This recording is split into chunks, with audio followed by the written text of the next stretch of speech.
Nous augmentons le pass, c'est notre décision, nous l'assumons, de 3 € pour faire plus de qualité. Après l'annonce, il faut désormais se justifier.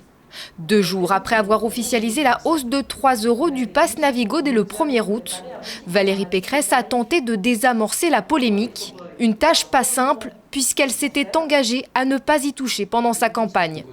À défaut de ne pas avoir tenu cette promesse, la présidente de la région Île-de-France l'assure.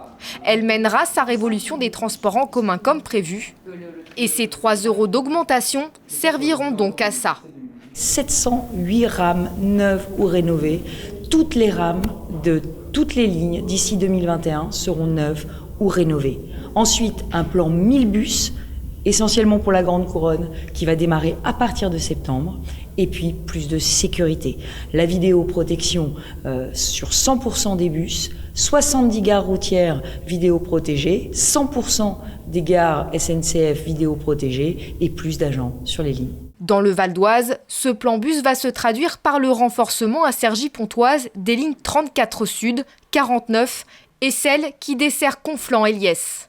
Et dans le Haut-Val d'Oise, Valérie Pécresse s'engage à améliorer la desserte des nouvelles ZAC.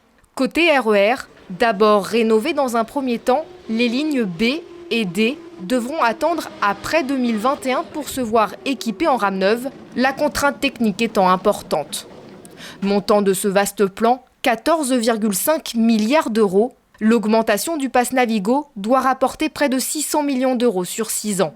Si la région annonce qu'elle va recourir à l'emprunt, elle n'écarte pas pour autant d'autres hausses du pass ces prochaines années. Le tarif des transports en Ile-de-France, il augmente de 3% par an depuis 15 ans, donc il a toujours augmenté. La différence, c'est qu'aujourd'hui, quand il augmente, c'est pour se traduire très concrètement avec de nouveaux investissements qui vont forcément finir par changer le quotidien des usagers qui sont très en attente. Donc s'il faut encore l'augmenter pour arriver à ce résultat, il y a un moment où il ne faut pas être complètement schizophrène, c'est-à-dire qu'on ne peut pas à la fois subir ce que l'on subit tous les jours dans les transports, demander davantage de lignes, demander de nouvelles lignes, demander de nouveau matériel roulant et ne pas le payer à la fin. Avec cette amélioration de la qualité de service, Valérie Pécresse espère bien que la hausse du pass Navigo soit vite oubliée.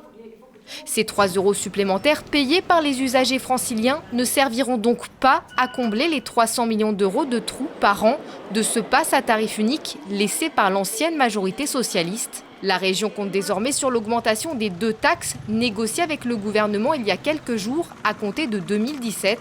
Celle sur les carburants et le versement transport, taxe qui touche les entreprises.